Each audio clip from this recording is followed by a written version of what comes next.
જય શ્રી કૃષ્ણ મહાદેવ હર મિત્રો. તો આજે આપણે જોઈશું મકર સંક્રાંતિનું આ વર્ષ કેવું રહેશે, મકર સંક્રાંતિ પ્રમાણે રાશિફળ શું છે અને રાશિ પ્રમાણે દાન શું દેવું જોઈએ એના વિશે ચર્ચા કરીશું. તો વિક્રમ સંવંત 2082 અને પોષ વદ 11 બુધવારના દિવસે 14/1/2026 મકર સંક્રાંતિ છે.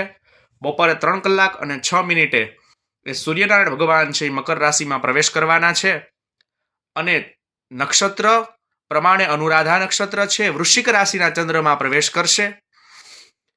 મકર સંક્રાંતિનું વાહન કેવું છે? તો કે સંક્રાંતિનું વાહન વાઘ છે, ઉપવાહન અશ્વ, ઘોડો, પીળા વસ્ત્ર ધારણ કરેલા છે. દૂધપાકનું ભક્ષણ રૂપાના ભોજ પાત્રમાં કરે છે. વર્ષનું ફળ જોઈએ તો રાજ્યમાં જ્ઞાતિવાદને સરકારનું પીઠબળ મળશે. આપણે જોઈ રહ્યા છીએ સત્તાધીશો વિપક્ષો પોતાનું ધાર્યું કરવા માટે ઉતાવળા થશે. આંતરજ્ઞાતીય લગ્નમાં વૃદ્ધિ થશે. સરહદ પર યુદ્ધના એંધાણ જણાશે.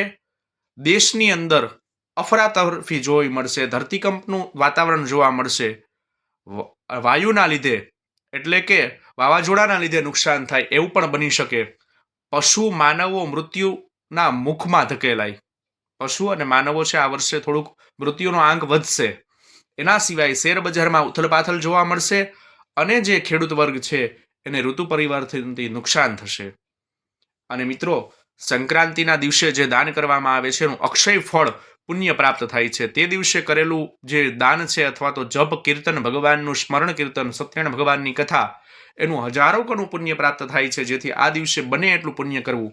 હવે હું આપને જે જણાવું છું એ રાશિ પ્રમાણે તમારે શું દાન કરવું અને તમારું વર્ષ કેવું રહેશે.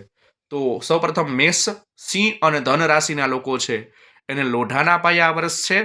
કાળા વસ્ત્રો, કાળા તલ, અડદ, કાળી વસ્તુ, સ્ટીલના વાસણોનું દાન કરવું, લાલ રંગના અનાજનું દાન દેવું.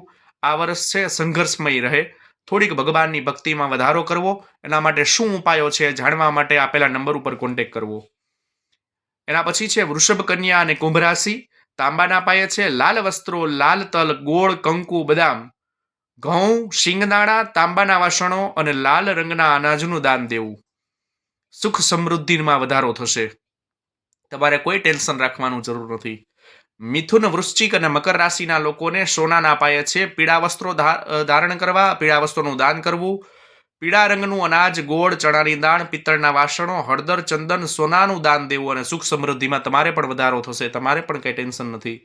કર્ક, તુલા અને મીન રાશિ ચાંદીના પાયે છે સફેદ વસ્ત્ર ધારણ કરવા, દાન દેવું. સફેદ તલ, ચોખા, દૂધ, ઘી, ખાંડ, સાકર, સ્ટીલના વાસણોનું દાન કરવું અને પ્રસન્નતા રહે આ વર્ષ તમારા માટે. તમારે પણ કોઈ પણ જાતનું ટેન્શન નથી. વધારે માહિતી માટે આપેલા નંબર ઉપર કોન્ટેક્ટ કરવો. અસ્તુ. જય શ્રી કૃષ્ણ. મહાદેવ હર.